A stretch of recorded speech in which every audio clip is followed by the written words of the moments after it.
Good afternoon, everyone. My name is Ian Burrell, as well as being the founder of a little tiny brand, a new brand called Equiano Rum. Some of you may know me as the global ambassador for the rum category. And basically what that means is get to travel around the world, drink loads of rum with many of you, with some great people, work with some great brands as well in helping create concepts, tastings, work with some fabulous bartenders, and get paid for doing it. Wow, it's like career advisor said, never told me about this type of job when I was in school, so I had to make it up myself. So that's how I became the ambassador of rum, made up my own stuff. But that passion and that love for the rum category led me finally to decide to work on and creating my own brand with some business partners. And when you create your own brand, you always think that this is going to be the best brand in the world. Everyone's going to love this. And then the realization comes up when you find someone who doesn't like it as much as what you felt. But it's about the ups and the downs, The company itself, the rum company itself, is based in the UK. But our liquid is from a beautiful island called Barbados in the Caribbean. So that poses some challenges anyway. If anyone's ever worked with us Caribbeans, you know that we can be a challenge sometimes. But also, our rum also comes from the African continent as well. So I'll talk a little bit about that later. Oh, that's me there. And this is the actual brand, Equiano Rum. We're not allowed to taste today, but I might smuggle a couple bottles in tomorrow so you can have a taste just in case you do want to taste that. But we're here to learn about some of the challenges that we can have inside the US market. Oops. There we go. And that's the other reason why I created the brand. I wanted to talk about part of my roots as an African Caribbean and also give back, which also helps with the brand going forward. So preparing for the US market with Equiano Rum. And the great thing about here, just speaking with the other speakers, there's a lot of points that we're gonna probably cover, similar points that we're gonna cover, but I just wanted to point on some of the challenges that we had as a small little tiny brand with 3 members in the UK, 1 person, part-time worker in Canada, 2 people in America, and 2 part-time brand ambassadors. And that's it for our team after the last 3 years. We want to talk about some of the challenges that we had launching our brand or pushing our brands in the States and some of the successes that we had. So some of the points, 4 of the points I always say is know your market. As Andrea said, started off by saying America is probably one of the biggest markets in the world when it comes to spirits. And when it comes to rums, it is the biggest, well, behind India. It's the biggest when we're talking about volume. But what style of rum do they like to drink? And that was an important thing for us. It's all nice creating a brand and having a great idea, but you have to know your market. You have to know, are these people going to buy the rum? Are they going to buy it? Are they going to drink it? How are they going to see it? How are they going to compare? So it's understanding where you're going to sell, who you're going to sell to, correct price points, right price points. And these are the things that went through our mind. We were going to and fro. Are we setting it too high? Are we setting it too low? Someone said to me recently, he said that if you're working with a distributor and you've set a price and that's it, and they say to you, oh, it's too expensive, that's a wrong distributor for you. It's a wrong distributor. And that's what I wish I knew 2 years ago. Because sometimes you want to jump in feet first because you are a new brand, and anyone that shows you any attention, you're like, oh, please, yeah, take it. So you don't want to compromise. So you have to know your market, know who you're selling to, where you're selling. When we look at the US from here, well, from our little office in the UK, but I'm sure it happens a lot, we look at the US as one country, when in reality, it's a bloody continent. It's 50 bloody countries, 50. That's like probably America looking over in Europe and looking at the United States of Europe as one country. And in reality, that's what it is. So that, again, has to be in the thought process. That was in our thought process after we discovered, oh, the rules in that state doesn't apply to that state, and the rules in that state doesn't apply to this state. And when you're a small company with limited resources and limited budgets, those are the types of things you can't really make a mistake on, or you lose money very quickly. Manage your expectations. I'm very lucky because as an ambassador for the category of rum, I know a lot of people in the rum industry, a lot of bartenders and industry people, and I just felt, oh yeah, just make a rum and everyone's gonna drink it. Everyone's gonna drink it. One of my good friends here, Jesse Estes, his dad was one of my mentors, one of my teachers when it came to tequila. And it was like, they didn't buy the tequila just because of Tom. They bought it because it was good. But he knew it was good. But he also knew where to position it, who to sell it to, who to market to.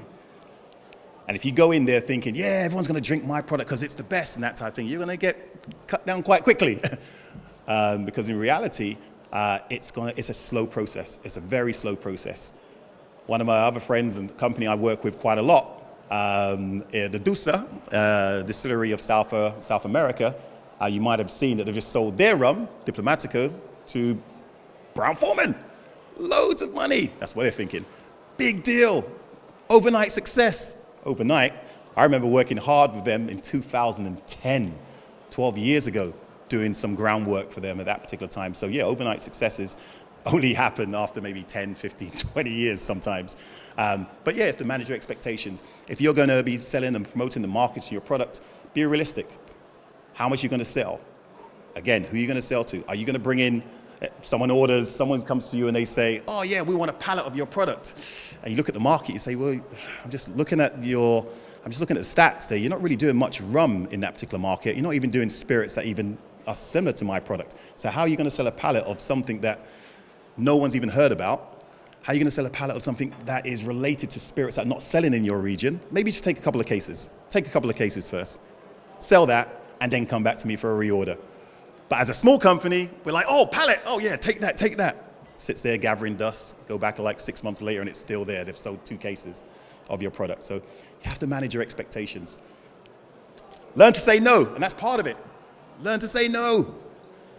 Very hard for a small company. It's very challenging for us to say no. Again, it falls back to when companies came to us and said, we love your product. We think it would sell. We love your story. And we're thinking, oh, if we sell that much, we're going to make this much money. We'll definitely do that. There are certain states. We are in, as a small brand, we are in 14 states at the moment, after a year and a half. 14 states. Personally, I think that's about 8 states too much. 8 states too much. At 14, oh wow, you're in 14 states. Yeah, it's brilliant. But is our rum selling in all 14 states? Selling a bit in some and doing well in others. So I would have loved to, in hindsight, if I could go back a year and a half ago, I'd like to have gone back and said to a couple of companies or a couple of states, no, not yet. Let's take our time. Let's do Caribbean style, take our time. Yeah. So yeah, that's an important thing, learning to say no as a company going into the States, going into some of these markets, because as I said, everyone wants to sell in America. And as soon as you get the lights, it's like, yeah, we'll take all your products. And you realize, yeah, selling in is the easy part. It's the taking out. It's the selling out. That's the hardest part. Distribution. Big is not always good. Big is not always good. How many of you guys here have brands or are thinking of brands to sell in America? 1, 2, 3, 4. Yep. You have brands in America at the moment? Oh, you're thinking of brands in America. All right. Any of the big companies you would love to be with that you knew if you're with them, they're going to buy loads of cases that anyone's talking to you? Yeah. Southern, are they in there? Yeah. R&DC, are they there? You're in Southern? Woo! Big company. Southern. That used to be the holy grail when I was starting off. I was like, yeah, get into Southern, get into R&DC, get into Young's, although Young's I think is now joint. It's not always good, and the reason why I say it's not always good is because with my company, the biggest successes we've had are with some of the smaller distributors, only because they can give us a lot more love and a lot more time. Now, being with the big ones, not a problem if you're willing to pay money to help them sell your brand. They're facilitators. They'll buy your stock, but you need to work the brand. Get a couple of brand ambassadors out there, or maybe work with a sales agency. But that's going to cost money that a small company like myself doesn't really have as much of until we get more investment. So it's a case of big is not always good. My successes for my brand in the last year and a half has been with some of the smaller distributors and some of the smaller markets. And that's where we're getting our wins. And again, it goes back to me, if I said no, or my team had said no at that particular time, yeah, we can go to the big companies later, but we would have a little bit more wins in some of these smaller places. And then we can use that as a template to then duplicate into the bigger markets with the bigger distributors. So it's not always, big is not always good. Sales resources, team, having the right staff, the right infrastructure out there. Again, that's something that we were very lucky at the early stages of developing. We found someone who was a safe pair of hands, old Pernod Ricard CFO. And he steered us in the right direction, opened up quite a few doors for us, and that was a big win for us, and that was worth it for us to invest in him, because we knew that what he could bring to the table for us in that particular market was experience and knowledge of a market we knew nothing about. Yes, I go to the States on a regular basis doing masterclasses, seminars, presentations, but I've never been doing the day-to-day of dealing with distributors and wholesalers and the 3-tier system and the 4-tier system in Texas, wherever that is, the franchise states. Never had to deal with any of those. Which ones? Controlled states, Pennsylvania, yeah, the controlled states. Never had to deal with any of that before. I just walk in, sell rum, drink rum, yeah, party. So yeah, so it was great to have to spend and invest in someone that knew the market, and actually believe in the brand as well. Believe in the brand. That really helped us as a small company. As we quickly move on, investment, very important. Don't have much money on me and that type of stuff, but it's nice when you get a little bit of investment to help you promote your products and get your products in various different markets out there. That definitely helps. We were very lucky at the early doors to have someone say, right, I want the first 2 rounds of your investment rounds. You're like, oh, thank you. So yeah, investment's important. Direct to customer. The reason why I won't stay too long on this, because I know one of our guys is going to talk more about that. But if it wasn't for DTC, we probably wouldn't be here. And the only reason why we got to where we were through DTC was because of the pandemic. That helped us. We were geared up for that just before the pandemic. Yeah, we had our website set up. We then teamed up with a company called Passion Spirits in the US, which gave us distribution into 40 states, bam, straight away, just through online. And then we use social media and social marketing to actually get people to hear about our brand. They saw it on their phones, on their computers, and then clicked and bought a couple bottles delivered to them.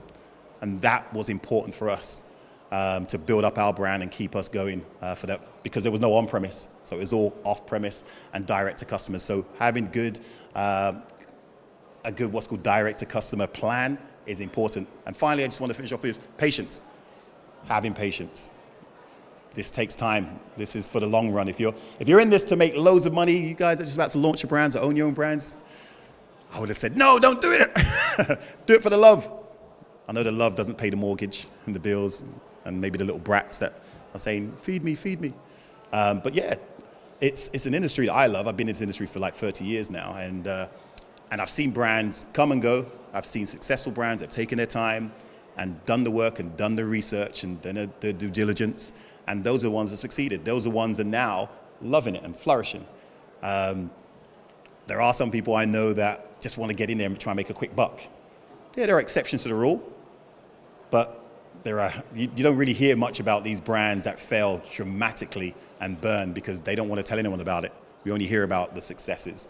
So don't think that is the industry. So it's just having a bit of patience, taking your time, working with the market, understanding the United States of America, just like it's the United States of Europe. As I say, I'm saying this from a European perspective going into America. It's an important part of where your brand's going to go, the growth. So so that's me just talking from the heart, not even looking at notes.